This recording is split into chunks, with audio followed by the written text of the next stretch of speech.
Ya le podemos seguir.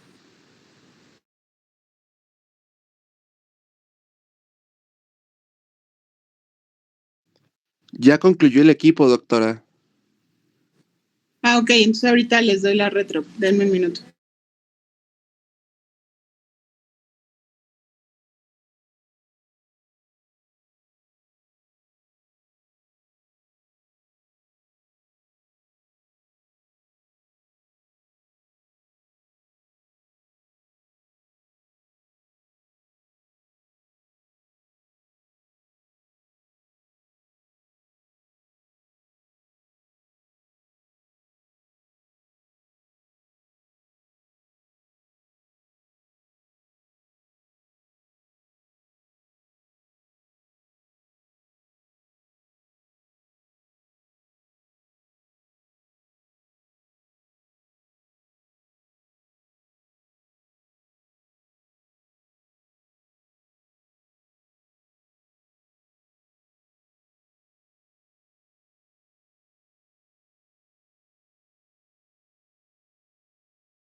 Ya, perdón. No se preocupe, déjeme preguntar. Entonces, bueno, desprendimiento de placenta será la segunda entidad que tenemos que valorar en el sangrado de la segunda mitad del embarazo. Como definición, y esa apréndansela muy bien o acuérdense lo que les voy a decir porque viene en el examen, es cuando la placenta se separa del útero, pero siempre y cuando el feto ya sea viable. Vuelvo a lo mismo que con la placenta previa, ¿no? O sea, una vez que pasó la semana 22. Hay bebitos en unidades especializadas, como puede ser Perinato o la Gineco 3 o la 4, donde un bebé de 500 gramos, 600 gramos, pues puede salir avante en una terapia neonatal, ¿no? Con nosotros tal vez sería un poquito más complicado, o en hospitales más pequeños, pues no tendrían como mucha oportunidad. Sin embargo, después de la semana 22, en unidades especializadas, pues el bebito podría tener oportunidad de sobrevivir. Y entonces es por eso que esas semanas serán nuestro límite. Sin embargo, la definición de placenta previa será el desprendimiento de la placenta o la separación de la placenta normalmente insertada, porque si no sería placenta previa, una vez que el feto es viable, ¿no? Aquí los factores de riesgo, pues igual, ¿no? Los extremos de la edad reproductiva, pero dentro de ellos, aquí es muy importante la parte que puede ser por un traumatismo, pero lo más frecuente de causa de desprendimiento de placenta, que es pregunta de examen, será la enfermedad hipertensiva asociada al embarazo. ¿Sale? Esa paciente con preeclampsia, esa paciente con eclampsia, tendrá mucho más riesgo de tener desprendimiento de placenta, porque al momento que tiene la crisis hipertensiva, la placenta pues también sufre todos esos cambios a nivel vascular y se desprende. ¿Sale? Entonces, si en el examen yo les pregunto cuál es el principal factor de riesgo, pues será la enfermedad hipertensiva asociada al embarazo, ¿no? Puede haber otros muchos. Por ejemplo, que el útero esté sobredistendido, como con un polidramnios o con un embarazo gemelar, en accidentes, en traumatismos abdominales directos, en ¿qué más puede ser? Pues en pacientes diabéticas, en macrosómicos. Entonces, todo eso podría influir, pero el principal factor de riesgo sería la enfermedad hipertensiva y seguida de esas, los traumatismos, ¿no? Esa paciente que se cayó de las escaleras o que venía en la combi se accidentó y se pegó y se cayó, bueno, pues también tendrá mayor riesgo de tener un desprendimiento de placenta. A diferencia de la placenta previa, el desprendimiento de placenta es doloroso, va a generar una hipertonía uterina. Al momento que se forma el hematoma retroplacentario justo en el desprendimiento, el útero cae en un estado hipertónico, como si tuviera una contracción pero sostenida, no tiene periodo refractario. Entonces es una contracción sostenida, dolorosa, un útero hipertónico, duro, constante, que no cede. Tiene sangrado, pero el sangrado es rojo vinoso, no es tan aparatoso a veces, o si tiene ruptura de membranas, el líquido en vez de ser claro o cetrino va a ser hemático. Y lo más importante es que al separarse la placenta, pues se pierde esa parte de intercambio de oxígeno con el producto y entonces el bebito empieza con sufrimiento fetal agudo, ¿no? Entonces es ese bebé que tiene bradicardia o que incluso si tardan mucho en traerla al hospital, pues se muere dentro de la pancita y llega ya óbito, que se llama. Entonces, el sangrado en placenta previa, rojo rutilante, en desprendimiento de placenta, rojo vinoso. La placenta previa no duele, el desprendimiento de placenta sí duele. ¿Sale? La placenta previa no duele, aunque van a leer mucho en los libros que la placenta previa va a generar, o sea, va a estar generada a veces por actividad uterina, esa actividad es prácticamente imperceptible por la paciente o muy poco dolorosa. Sin embargo, el dolor del desprendimiento es muy importante porque el útero está totalmente en contracción, como tetánico, pues. Eso es una contracción sostenida, que ocasiona que el intercambio de oxígeno se ve afectado, además está desprendida la placenta, además no tiene periodo refractario, pues entonces evidentemente eso que nos va a llevar pues a que el bebito tenga sufrimiento fetal o muerte dentro del útero. Y la placenta previa no tanto, ¿sale? Entonces eso es muy importante. Las características del sangrado y el dolor nos pueden hacer la diferencia. ¿Cómo se hace el diagnóstico de placenta previa definitivo? Por ultrasonido. ¿Cuándo? Después de la semana 28. ¿Cómo se hace el de desprendimiento de placenta?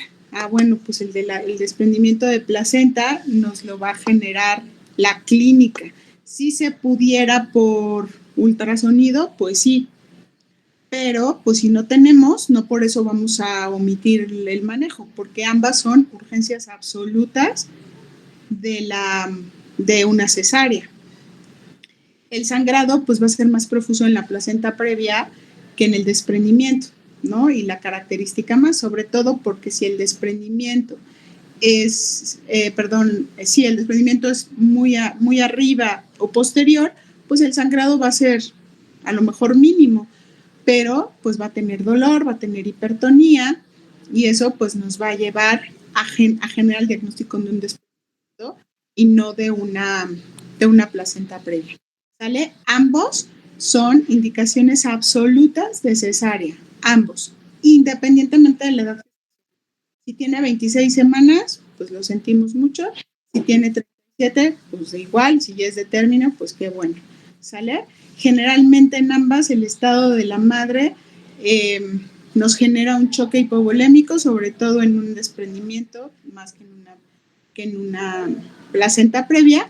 No porque no sea más o menos el sangrado, ya que vemos que el sangrado a lo mejor es más aparatoso en la placenta previa, sin embargo en el desprendimiento se está formando un hematoma retroplacentario que nos va a infiltrar al útero y entonces la hemorragia va a ser como oculta y a la hora que entra la cesárea, además de que el útero no se va a contraer de forma correcta, puede estar infiltrado y generarnos un útero de Cavalier y entonces eso es un útero que no se va a contraer, está totalmente infiltrado de sangre y eso le va a impedir una contracción adecuada y entonces terminamos en histerectomía. Por eso es tan importante y tan grave este tipo de padecimientos. ¿Sale?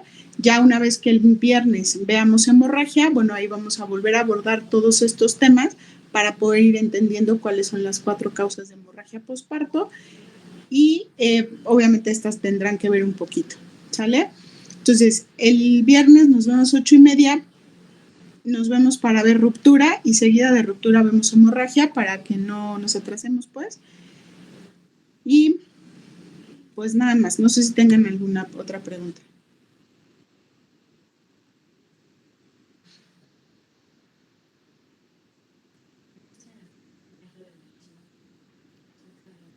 Todo bien, doctora. Entonces veríamos 2 temas, ¿verdad? El viernes. Ajá, ruptura y yo les doy hemorragia. Va, perfecto. ¿Sale? Pero traten de llegar 8:30 para poder empezar. En cuanto haya 6 personas, yo empiezo. Pero traten de llegar todos, porque la de hemorragia pues es muy importante. Y luego por eso pues no nos enteramos de las cosas, ¿no? Porque la mitad falta y no es como que no nos demos cuenta, ¿sale? Sino que siempre son los mismos los que vienen a las clases.